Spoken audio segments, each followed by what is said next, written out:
Shalom, salam sejahtera bagi Bapak Ibu Saudara-saudara, anak-anak yang dikasihi oleh Tuhan Yesus Kristus.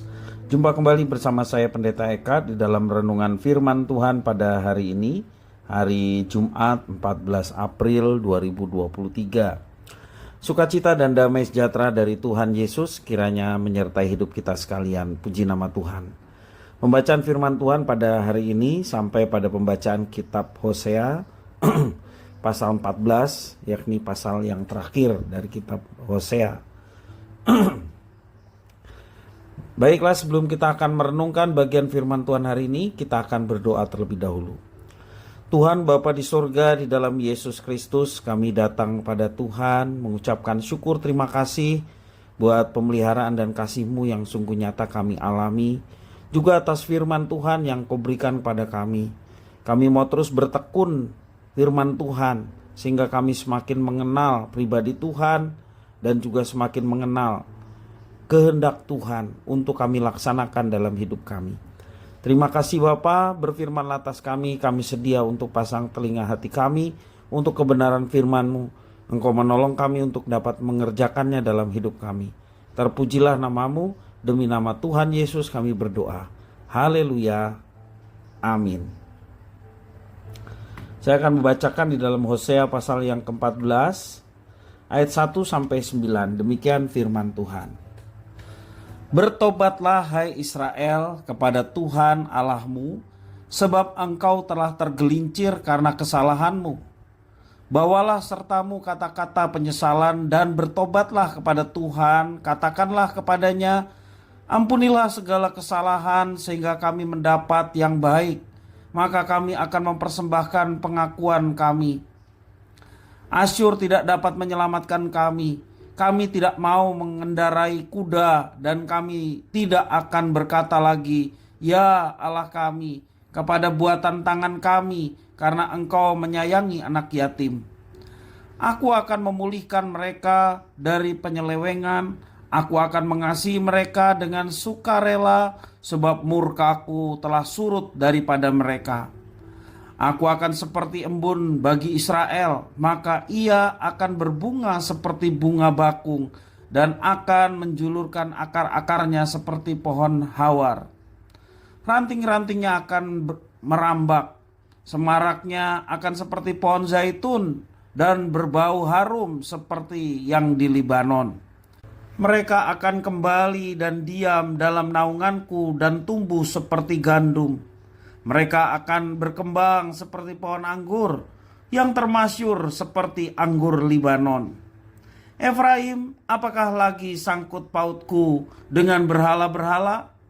Akulah yang menjawab dan memperhatikan engkau.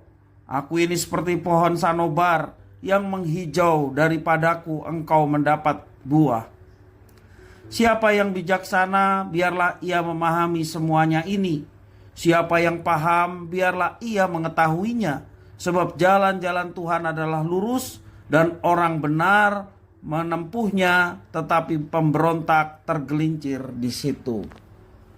Bapak Ibu Saudara-saudara yang dikasihi Tuhan, jika si jahat selalu berupaya menggoda dan mengajak manusia untuk berbuat dosa, untuk meninggalkan Tuhan dan melawan Tuhan, sebaliknya Tuhan Allah, sekalipun manusia telah berdosa dan pergi menjauh dari hadiratnya, Tuhan selalu mengajak manusia untuk bertobat dan kembali kepadanya. Firman Tuhan melalui Hosea meminta umatnya untuk bertobat dan menyampaikan kata-kata pertobatan atau kata-kata penyesalan. Mereka harus mengakui bahwa Asyur bukanlah jalan keluar atas persoalan yang sedang mereka hadapi, dan seharusnya tidak lagi bergantung kepada Asyur yang mereka anggap bisa menolong mereka. Jika hal itu dilakukan, tentunya Tuhan akan memulihkan dan mengasihi mereka dengan sukarela. Seruan pertobatan ini semata untuk kebaikan umatnya. Jika umatnya bertobat, Tuhan akan mengampuni mereka, menghapuskan dosa-dosa mereka, dan memulihkan keadaan mereka kembali. Tuhan akan datang memberikan kesegaran baru sehingga umatnya akan kembali merekah memancarkan keindahan seperti layaknya bunga yang mekar dan merekah. Mereka juga akan menjadi berkat bagi bangsa-bangsa lain. Pertobatan itu harus dimulai dengan mengakui segala dosa di hadapan Tuhan. Pengakuan ini harus diikuti dengan tindakan yang menjauh dari dosa, menjauh sama sekali. Pengakuan yang jujur adalah titik awal pertobatan dan bukti awal kesungguhan. Seturut janjinya, Tuhan akan memulihkan setiap orang yang mengakui dosanya dan bertobat. Bertobat diawali dengan pengakuan, demikian juga ada penyesalan dan satu tekad untuk tidak melakukannya lagi dan melakukan apa yang diinginkan oleh Tuhan. Selanjutnya Tuhan juga akan kembali mengasihi umatnya dan menjadi sumber kehidupan bagi umatnya. Lalu mereka semua akan mengalami pertumbuhan serta berkatnya yang melimpah akan dicurahkan atas umatnya. Bapak Ibu saudara-saudara yang dikasihi oleh Tuhan, ajakan pertobatan berlaku bagi semua umat di segala zaman. Apakah umat yang lama bangsa Israel di zaman Hosea, demikian juga umat Allah yang baru, yakni gerejanya. Kita pun diajak untuk mengakui dan mempertanggungjawabkan dosa di hadapan Tuhan. Roh Kudus Allah lah yang memampukan kita untuk berani dan juga jujur untuk mengakui segala dosa kita di hadapan Tuhan juga sesama kita. Setelah itu barulah kita memohon pengampunan dan menyatakan janji pertobatan kita. Dan marilah kita mempersilahkan Tuhan melalui Roh Kudus yang bersekutu dalam hidup kita untuk terus bekerja di dalam hidup kita dan mengoreksi setiap tindakan, perbuatan, juga bahkan pemikiran, tutur kata yang tidak berkenan kepada Tuhan. Roh Kudus yang menolong kita untuk menyatakan segala kesalahan itu dan tentunya diiringi serta pengakuan dan pertobatan. Roh Kudus memimpin kita untuk melakukan apa yang benar di mata Tuhan, yakni firman Tuhan. Roh Kudus pula mengingatkan kita jika kita hendak melakukan kesalahan, supaya kita tidak melakukannya, terhindar dari segala perbuatan yang melawan Tuhan. Demikian juga Roh Kudus yang memberikan kepada kita kekuatan setiap hari, benteng untuk kita menghadapi setiap tantangan, segala dosa yang memikat mata ataupun yang menggiurkan untuk kita lakukan. Roh Kudus membentengi kita juga atas kebenaran firman Tuhan yang kita baca renungkan, menolong kita untuk menghindarkan diri dari segala perbuatan yang demikian. Dan tentunya semua ini karena pertolongan Tuhan. Marilah di dalam kehidupan kita sehari-hari, kalau Tuhan memberikan kesempatan untuk kita menjalani kehidupan, itulah kesempatan untuk kita senantiasa mengoreksi diri setiap waktu.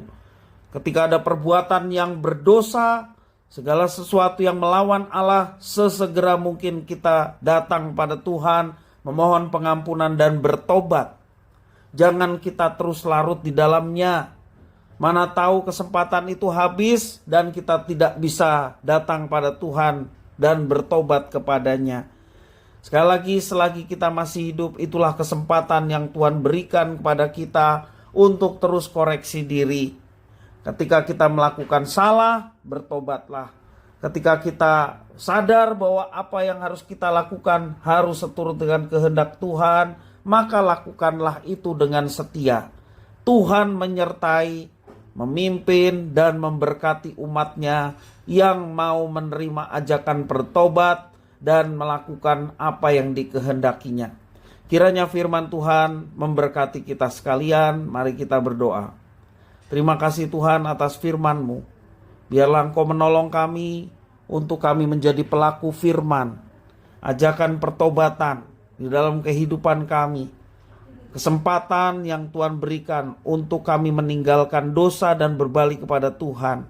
Dan kami mau setiap kesempatan itu kami sadari dan kami menjalankannya sehingga hidup kami terus diperbarui dari hari ke hari.